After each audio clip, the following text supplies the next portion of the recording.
As we are moving forward here today, we're going to show you how, if you make a decision that you really want to feel good, and you will deliberately, consciously, often choose the thought that feels the best of those that feel available to you, you will discover that by taking this path of least resistance or this path of most allowance, you can bring yourself right back out into the light, right back out into the clear space, right back out into full connection with who you really are.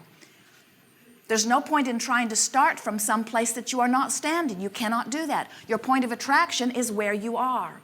And you did not garner this habit of thought or this personality or this approach to life or this way of looking at things. You did not gather it all up yesterday. You've been gathering it up over a long period of time. And you have developed some vibrational habits, some vibrational proclivities. You have developed some habits of thought. Some people call those beliefs. We think that is as good a term as any. And so you are not today going to suddenly start thinking thoughts that are a long way from what you believed yesterday. It's not going to happen, nor would you want it to.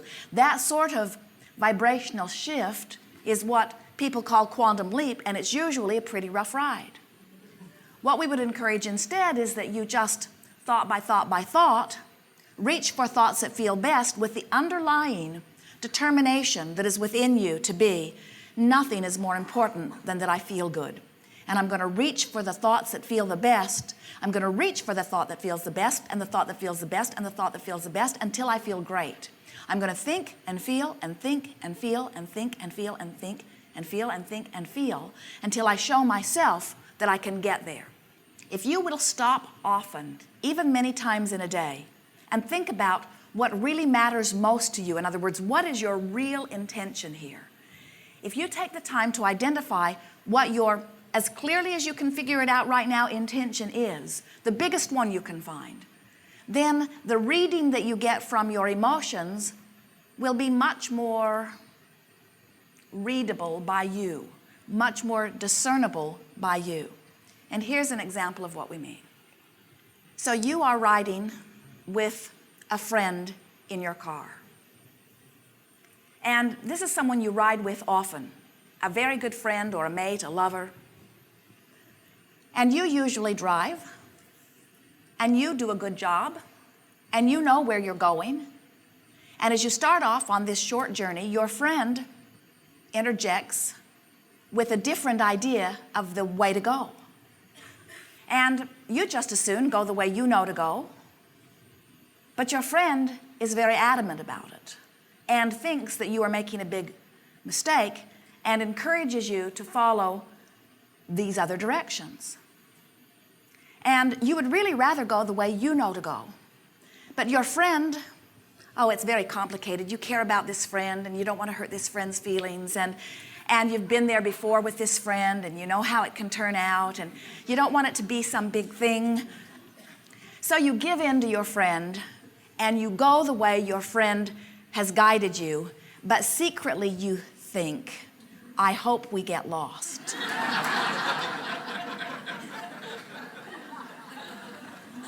Now, what we are getting at here is that thought, I hope we get lost, might even feel sort of satisfying. Because there you are, bright and smart and knowing the way, and being guided by someone who thinks they have a better idea might feel like you're not bright and you're not smart and you don't know the way, and that thought certainly doesn't feel good. So yielding to that may not feel all that good, and holding your position might feel better. Giving in to the other, who thinks that he is so smart, might feel better if it turns out he's not so smart, because that would make you right. And more importantly, that would make him wrong. We think in this situation that if you would step back just a little bit from what feels like your intention, which is to be right or not be wrong, step back just a little bit and think about the greater desire, which is to get to where you're going in the most efficient, comfortable way, or maybe even It might be to get along with your partner. In other words, there are many intentions that you hold that as you step back further and further are much more important to you in the whole scheme of things than whether your choice about which direction to take is more right than the others. But if you have not taken the time that day to identify what is important to you, you might miss the reading, and you might make a choice that might feel like the path of least resistance, because blame always feels better than guilt, doesn't it?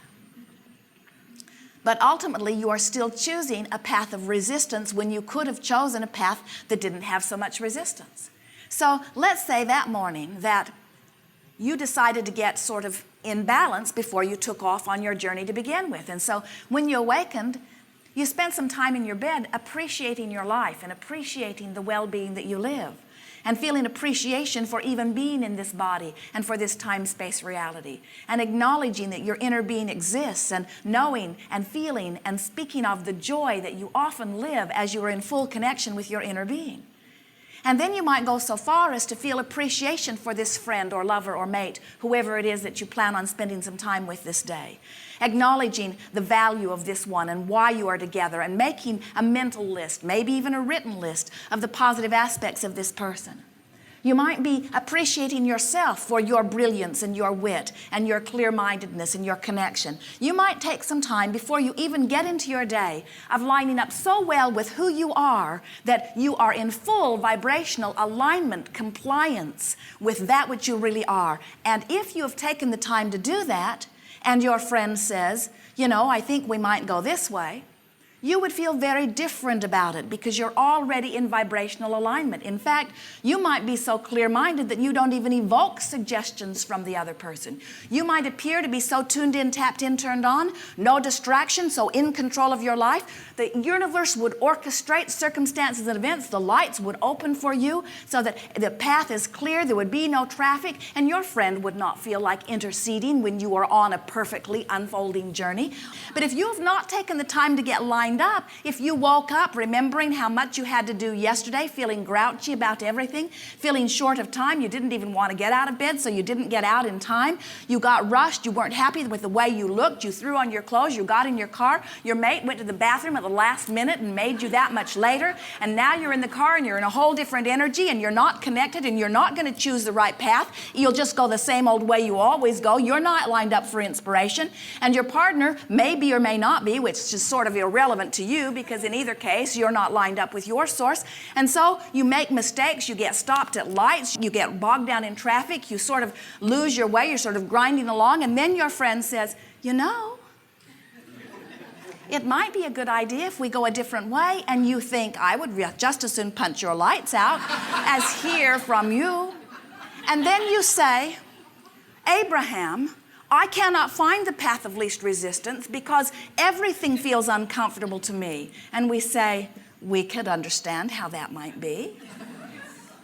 So sometimes when we talk about the path of least resistance, you misunderstand. You think that we are talking about you're standing here at the brink of major decisions, and which decision? Should I stay or should I go? Should I continue in this relationship or should I abandon this relationship? Should I continue working in this place or should I leave this place? Should I live in the house that I'm living in or should I sell it? You think that what we mean by the path of least resistance is here I stand on the brink of these major decisions, which one feels best, when neither one of them feel all that good, or all of them feel equally bad or even equally good. And we say the path of least resistance is not an action path, not at first. When we talk to you about the path of least resistance, we're wanting you to think in terms of the thought that feels best now, the thought that feels best now, the thought that feels best now. And it wouldn't take you more than a month to do this. Certainly a month would be enough to do it. Usually it happens in far less time.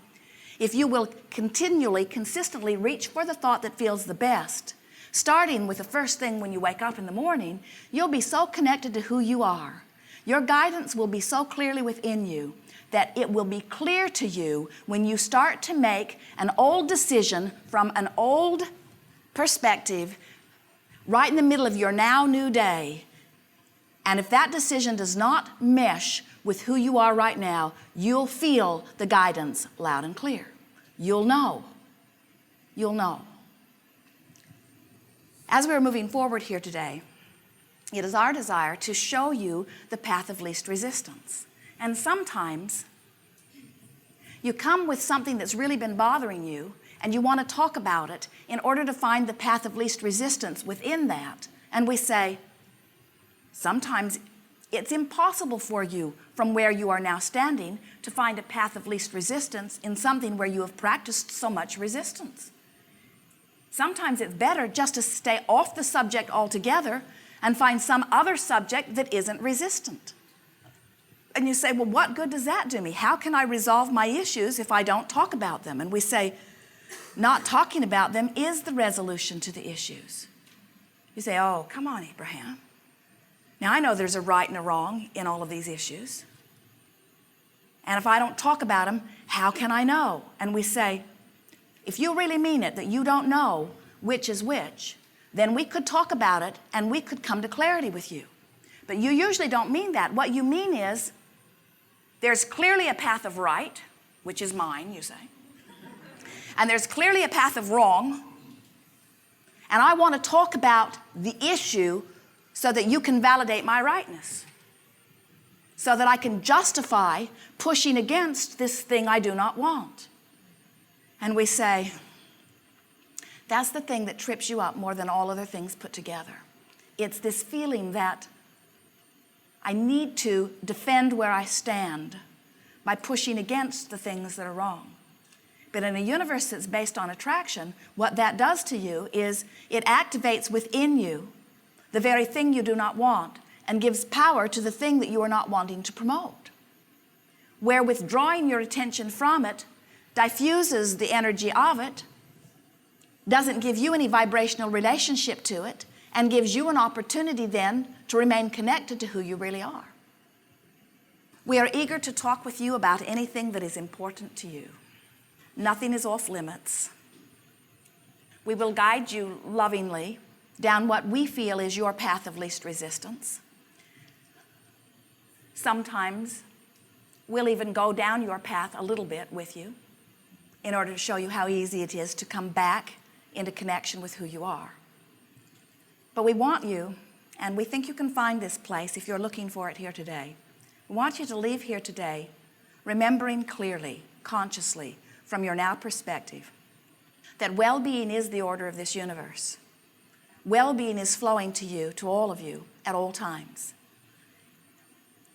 And how much of it you live depends only upon the choices of thought that you choose. That's all. You are ready.